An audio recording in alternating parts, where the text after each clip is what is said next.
Saya pernah tuan-tuan ada seorang India. India ni jiran sebelah saya. Dia bukan Islam tapi suka bagi salam. Bila saya parkir kereta kan, sebab parkir kereta tu depan rumah dia, kami duduk quarters guru. Rumah dia di bawah, saya rumah sini, jalan di tengah. Jadi depan lah. Kadang-kadang dia duduk cuci tu kan, sapu sampah. Saya parkir kereta, keluar. Assalamualaikum Ustaz. Dia bukan Islam pun. Saya jawab salam. Nak jawab salam pun dia bukan Islam. Salam. Kata Ustaz jawab kan? Jawab betul. Tapi dia suka bagi salam. Dan dia suka sebut Alhamdulillah. Seorang sahabat yang baik, India ni. Tapi tuan-tuan, dia ni selalu buat kenduri. Bila buat kenduri, selalu bagi rumah jiran sebelah. Di antaranya, saya. Kalau dia buat kenduri, apa jamu-jamu adik-beradik, apa keluarga dia, dia akan masak bagi saya. Dia bagi tahu pula, Ustaz, makanlah Ustaz, kami ni vegetarian. Kami tak makan daging, tak makanlah. Saya ambil tuan-tuan, tapi nak makan tu, nak telan tak masuk. Dia nampak tandir di depan tak? Dia nampak tandir. Tak lalu nak makan, tapi kita ambil juga. Kadang-kadang saya buat bihun goreng, bagi kat dia. Dia makan tu, dia puji. Sedap lah Ustaz, Alhamdulillah. Alhamdulillah di mulut. Sedap lah Ustaz, Alhamdulillah. Ustaz bubuh apa? Kita nak bagi tahu, minta tahu. Tapi memang dia ni orang Negeri Sembilan. Dia duduk berkawan dengan orang Melayu, cakap Allahu Akbar. Tuan-tuan, kalaulah anak saya balik sekolah lambat, saya akan telefon dia. Tolong jap Puan Lachmi, bini dia, ambil anak saya jap sebab mengaji sekali dengan ni. Dia akan pergi ambil anak saya, duduk di rumah dia, boleh main rumah dia. Punya bagusnya, kadang-kadang anak dia balik lewat, saya pergi ambil. Baik sungguh, kami berkawan 3 tahun. Saya tak pernah bagi tahu dia tuan-tuan tentang Islam ni. 10 tahun tuan-tuan tak jumpa dia bila keluar daripada rumah guru. Dengan izin Allah, 10 tahun lepas tu saya jumpa di Masjid Abdullah Fahim. Tengok-tengok dia pakai kepiah. Rupanya dah Islam. Dia dah masuk Islam. Dia jumpa saya, dia kata apa? Ustaz sanggup no? Ustaz biarkan saya berkawan dengan Ustaz selama 3 tahun untuk masuk neraka Allah? Senyap saya. Dia kata Ustaz tak bagi tahu pun bab Islam ni. Ustaz biar saya 3 tahun tak cerita bab Islam pun. Ustaz nak biar saya masuk neraka Allah sampai hati Ustaz. Saya senyap. Tuan-tuan, tengok, mungkin tuan-tuan dengan kelebihan dia duk bagi salam, duk sebut Alhamdulillah, Tuhan buka pintu hidayah dia.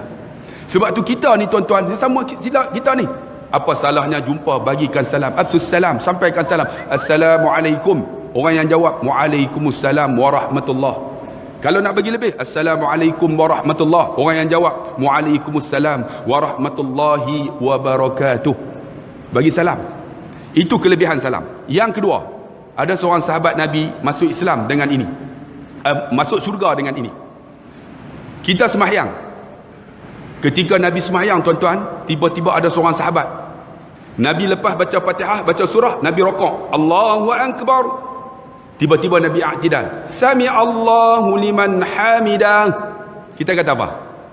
Rabbana lakal hamd, tidak? Ataupun Rabbana walakal hamd.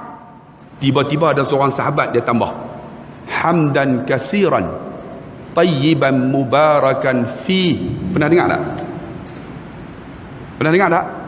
Hamdan kasiran tayyiban mubarakan fi.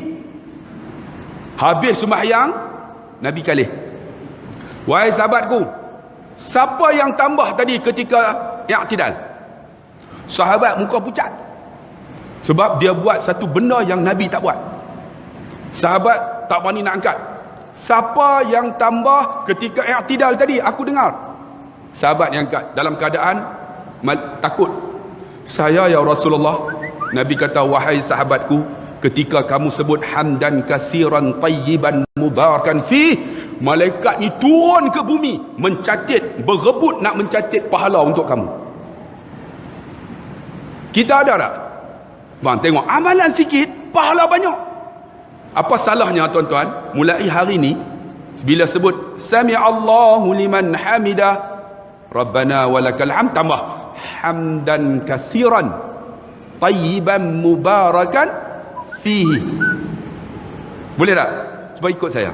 Hamdan kasiran tayyiban mubarakan fihi. Hafal. InsyaAllah tuan-tuan, malaikat catat pahala berebut untuk masuk ke dalam syurga Allah Subhanahu Wa Taala. Nampak simple tapi pahala besar.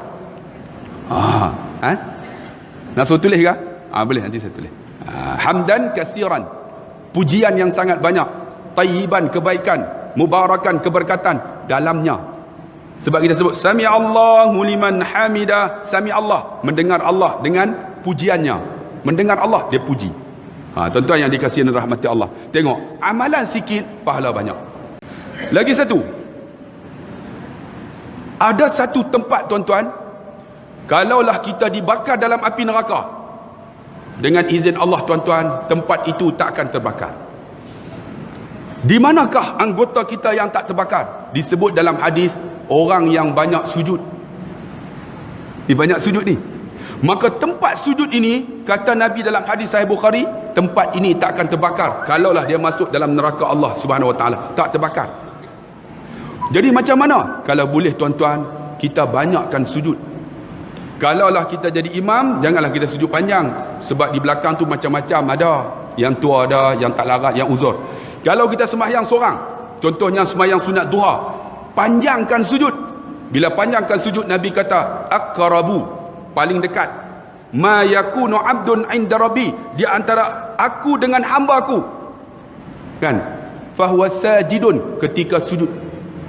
Ni, aqrabu, paling dekat aku dengan hamba aku ketika sujud. Maka kata Nabi, fa'aksiru minad du'a, masa sujud tu bagi panjang. Kalau kita sembahyang seorang, fa'aksiru minad du'a, doa banyak-banyak. Jadi anggota sujud kita ni tuan-tuan tak akan terbakar, dibaham oleh api neraka Allah Subhanahu Wa Taala. Sebab tu kalau boleh masa hidup dunia, banyakkan sujud panjang. Bila panjang tu doa. Doa jangan sebut dengan perkataan, hati lintas. Kalau sebut dalam bahasa Arab.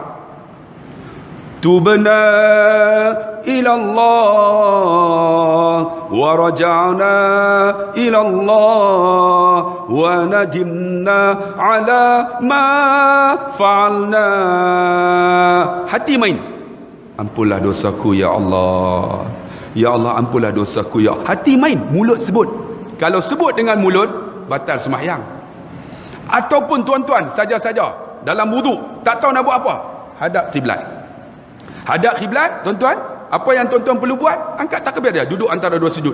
Allahu Akbar, terus sujud. Itu nama sujud syukur. Tu yang orang main bola sujud tu, dikira tak? Kira tak? Tak kira. Dah lah pakai seluar pendek. Lepas tu skor gol sujud, yang tu tak kira. Sujud syukur mesti dalam wuduk. Hadap kiblat, kemudian angkat takbir, Allahu Akbar, sujud. Ini skor-skor gol, terus sujud. Dapat pahala tak? Tak dapat apa yang tu. Sebab sujud mesti dalam wuduk, mesti hadap kiblat. Ketika mana kita sujud? Kita baca surah Sajadah, tidak? Ingat tak? Sebelum, lepas sambung, tatajafa junubuhum 'anil madaji'i. Sebelum tu ingat tak? Setiap hari Jumaat, pagi Jumaat, masjid ni buat tak? Solat Sajadah, solat sujud Sajadah orang panggil. Bila sujud tu dalam wuduk ada kiblat, katalah kita baca Quran sampai surah tu, tuan-tuan, sunat kita sujud. Kita baca Quran sampai dekat surah tu, ayat tu, kita letakkan Quran, kemudian angkat takbir, Allahu Akbar, terus sujud. Terus sujud. Tuan-tuan, kehebatan dia apa? Orang yang banyak sujud, dahi yang sujud ini tak dibakar oleh Allah Subhanahu Wa Taala dalam api neraka Allah. Tengok, simple aja tapi pahala besar.